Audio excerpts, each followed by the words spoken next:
My girlfriend claimed her lavish spa day on our trip was a gift from her mom. I smiled. Then I showed her the credit card statement with her treating her side guy using my card. I began the process of canceling her return ticket and immediately froze my card. She was stranded and frantically calling me. Original post: I, Wayne, consider myself a patient man. Tolerant, even. But when trust is torched, my patience evaporates. My girlfriend, Sophia, 29F, didn't just burn a bridge, she napalmed the entire damn valley. We were on this incredible 2-week trip, something I'd saved up for, a sort of third anniversary celebration. We've been living together for about a year. The first week was fantastic. Hiking, exploring, just us. Then, about 10 days in, Sophia announced this super special spa day, claimed her mom Janice had called her, wanting to treat her as a belated birthday gift. It sounded a little off schedule, her birthday being months ago, but Janice could be spontaneously generous.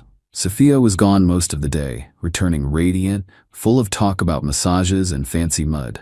That evening, I was on my banking app, just keeping an eye on our trip budget. We maintain separate primary accounts, but she's an authorized user on one of my credit cards, strictly for emergencies or agreed-upon shared expenses during the trip. That's when I saw it. Serenity Peak Spa Resort. And 2 distinct charges: Signature Indulgence Package, $629.16, and another, Signature Indulgence Package, $629.07, totaling $1,258.33. My heart did a weird thud. That's a hell of an expensive spa day. The air in the room suddenly felt thin. Sophia, I started, trying to keep my voice neutral. This spa charge is significant, and it shows 2 signature indulgence packages?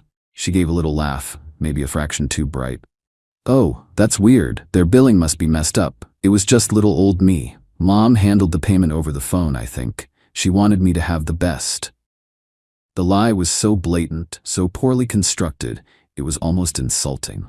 My stomach churned. I'd noticed her being a bit too engrossed in texts lately, with someone listed as Jordan, work. She'd been cagey when I'd asked. I'd let it slide. Idiot. I didn't push it further that night. Said I was tired, sleep was patchy. The next morning, while she was taking an extra long shower, humming to herself, a knot of certainty tightened in my gut. I picked up her phone, a boundary I'd never crossed before, but this felt different, urgent. Her messages with Jordan, work, work-related. Far from it. And there it was, a text from him dated the day before. Yesterday's spa escape was unreal. Best massage ever. You sure your guy is cool with you being this relaxed with a work colleague? Followed by one from her, he has no idea. Thinks mom paid. Details. My hands were shaking, not with rage but with a cold, clarifying anger.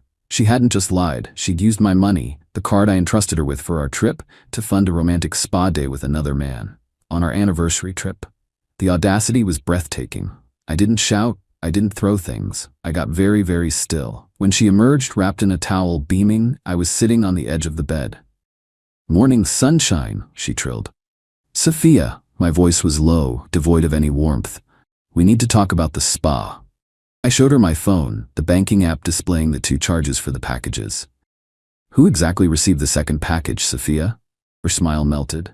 I told you, Wayne, it's a mistake. I'll call the spa later and sort it. No need to call the spa. I then showed her the screenshots of her texts with Jordan. Her face went ashen. You went through my phone? She stammered, eyes wide with panic, not remorse. You used my credit card to take your lover on a $1,200 spa day, on our trip, and then lied to my face about it, repeatedly.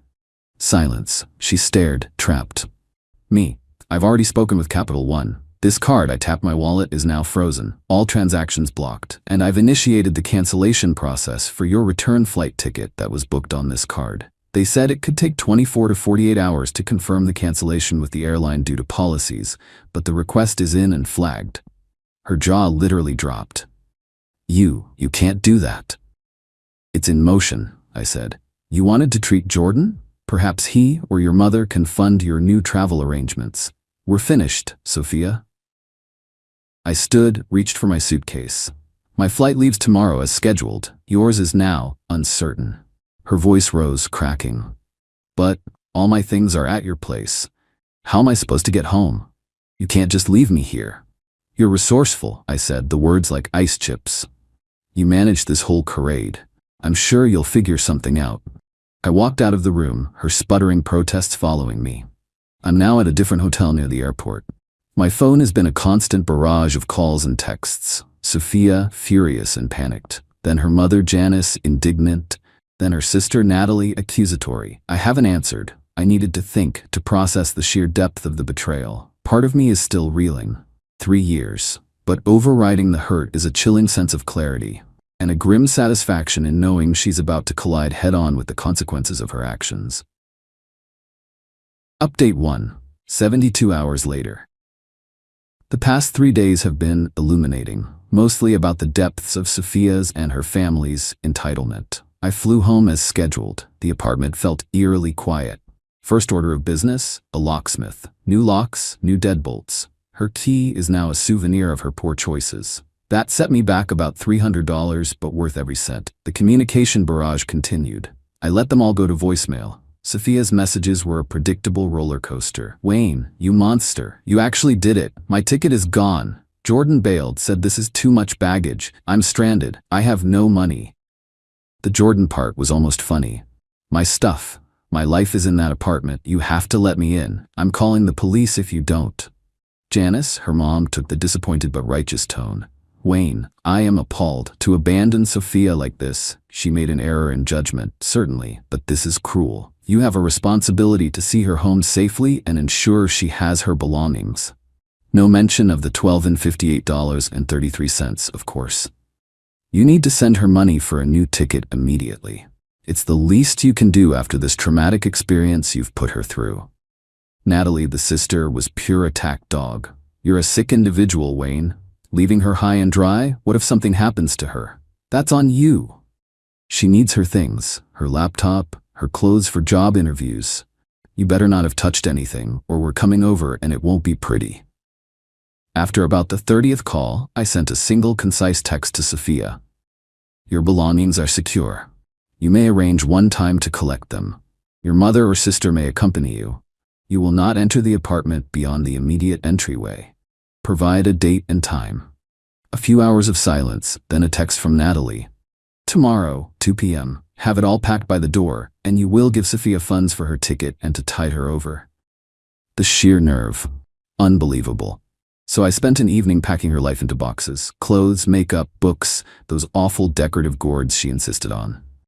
It was cathartic. While sorting, I came across some old bank statements of hers she'd carelessly left in a drawer. A few odd cash withdrawals and small, unexplained Venmo payments to names I didn't recognize from around the time she claimed to be on work dinners or girls' nights out over the past year. Nothing concrete like the Jordan texts, but enough to paint a picture that this deceit wasn't a one-off, more like a pattern I'd been too trusting to see. The knot in my stomach from the initial discovery tightened into a cold, hard certainty. This was more than just one spa day. This morning, a small, vindictive part of me felt a sliver of satisfaction when I got a fraud alert from Capital One. Even though the card was frozen for new purchases, they monitor attempts. An attempted online charge from Global Airways for $530. Sophia, bless her entitled heart, actually tried to use the frozen card. Declined, obviously. It just underscored her absolute refusal to accept reality. 2 p.m. is approaching. I've moved everything into the living room, right by the door. My phone is set to record audio. This won't be pleasant, but it needs to be done. My calm is still there, but it's a brittle calm now, overlaying a deep, simmering resentment. Update 2. The 2 p.m. collection was every bit the circus I anticipated, minus the clowns, unless you count Sophia's attempts at emotional manipulation. They were late, of course. 2:20 p.m. Sharp, aggressive knocking. I opened the door to Natalie and Janice. Sophia hovered behind them, tear-streaked and sullen, arms crossed. Natalie, ever the charmer. About time. Where is it? And the cash? Me. Good afternoon. Her belongings are here. I indicated the wall of boxes. All of it. This is the only opportunity to collect them. Regarding cash, Sophia exhausted any goodwill and financial considerations when she fraudulently used my credit card to the tune of over $1,200 for an illicit rendezvous. Janice, voice laden with faux maternal concern. Wayne, please, she's distraught. She understands she made a terrible mistake. Surely you can find it in your heart to help her get home and settled? Think of the 3 years. Sophia finally speaking, her voice wobbling. You owe me, Wayne. You left me with nothing. Jordan was a mistake, a stupid mistake, but you're just being cruel and vindictive now. It was like a well-rehearsed play of entitlement. Me, Sophia, your choices have consequences. The $600+ you spent on Jordan can be considered your parting gift. You're not receiving any further funds from me. I then glanced at the boxes. I found some interesting old bank statements while packing. Seems like Jordan might not have been the only work dinner that cost more than just time. Sophia's face flushed from pale to blotchy red. Janice shot her a sharp, questioning look. Natalie just looked impatient. Natalie, just get the damn boxes. Let's go. They started hauling. It took them 4 trips to Natalie's SUV. Sophia attempted to push past me on their 3rd trip. Sophia, I need to check the bedroom. My grandmother's earrings, I bet you kept them. I stood firm. No, Sophia. Everything I found of yours is in those boxes. You are not coming any further into my home. Oh, for heaven's sake, Wayne, let her look. Don't be petty. The time for negotiation or trust is long past. Take what's here and leave. My voice was quiet but unyielding. There was a flicker of something in my chest, not regret, but a dull ache for the sheer waste of it all. I pushed it down. They finally loaded the last box. As Natalie slammed the SUV hatch, Sophia turned for one last plea. Sophia, fresh tears impressively timed. Wayne, please, I'm so sorry. I know I messed everything up, but I still love you. Can't we at least talk this through, try to fix it? There's nothing left to fix, Sophia. You demonstrated quite clearly who you are and what you prioritize. Goodbye. I closed the door. The click of the deadbolt was profoundly final. My hands were trembling slightly, the adrenaline finally hitting. Not from fear, but from the strain of holding it all together. The smear campaign started almost immediately. Vague social media posts from Sophia about unimaginable betrayal and being discarded by someone she gave her heart to, conveniently omitting her starring role in said betrayal. A couple of her closer friends, clearly fed her version, sent me some accusatory DMs. I ignored them. What's the point? The real surprise came later that evening, a text from an unknown number. Hey Wayne, it's Amber, Sophia's cousin. We met at your barbecue last summer. Listen, I heard what went down. Sophia's staying with us for a couple of days until my aunt and uncle Janice figure out her flight. Just wanted to say, you're not the bad guy here. Sophia has a history of this kind of drama and entitlement. My mom, Janice's sister, isn't surprised. Don't let them make you doubt yourself. That was unexpected and a small, grim validation. Sophia is still out of state. How she gets back or pays for it is no longer my concern. The apartment feels lighter. The process of reclaiming my space, my peace, has begun. The anger is still there, a cold ember, but it's banked by a sense of inevitable, if painful, justice. She orchestrated her own mess. Final update. It's been a little over 3 months since D-Day, Discovery Day, as I've morbidly started calling it. The emotional waves have mostly subsided, leaving a rather barren shoreline, but also a clear view forward. Sophia eventually made it back. From what I pieced together from Amber, we exchanged a few more brief, polite texts. Janice and her husband did end up paying for a new flight, but only after Sophia apparently wore them down with a week of incessant dramatics, and after they likely realized no one else was going to bail her out. Her social media pity party fizzled out. Turns out, vague accusations don't hold up well when the accused doesn't engage, and whispers of the other side of the story start circulating. Thanks, perhaps, to Amber and her mom not co-signing Sophia's narrative. Some of her more vocal online defenders quietly went silent. My real friends, who knew the kind of person I am, never doubted my character, only expressing shock at Sophia's audacity. About a month after the collection, I got a very formal-sounding letter in the mail. It was from a lawyer retained by Sophia.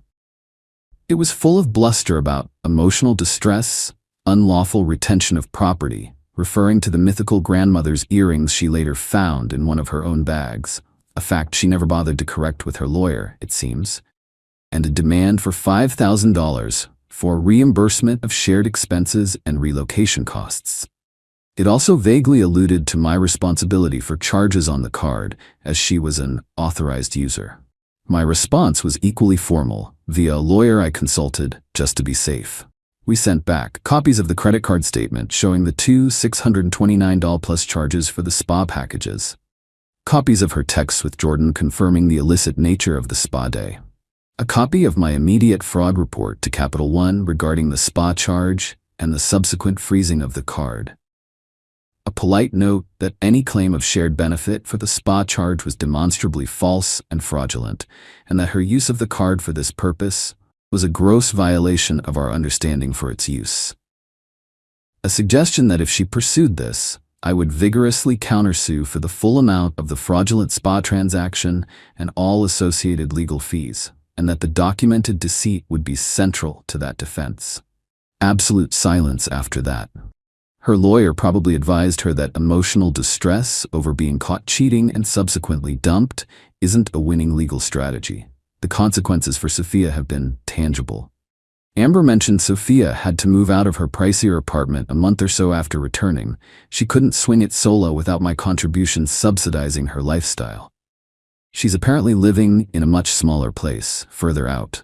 The car she drove, which was in her name, thankfully, but one I know she struggled with payments on, was, according to Amber, repossessed about a month ago. She also seems to be job hopping, unable to land anything that supports her previous tastes. Some of her friends, the ones who weren't just enablers, apparently distanced themselves after the full extent of her deceit and the subsequent drama became clearer. There's been no apology, no acknowledgement of wrongdoing. From what little I hear, she still paints herself as the victim of a cruel, unfeeling ex. Entitlement runs deep. For me, the whole ordeal was a painful but necessary purge. The quiet satisfaction comes not from active revenge, but from seeing the natural, logical consequences of her actions unfold. She made her choices, and she now owns the outcome. Canceling that card, starting the flight cancellation, and leaving her to deal with the immediate mess she created by taking her lover on that spa day with my money. That was the line in the sand.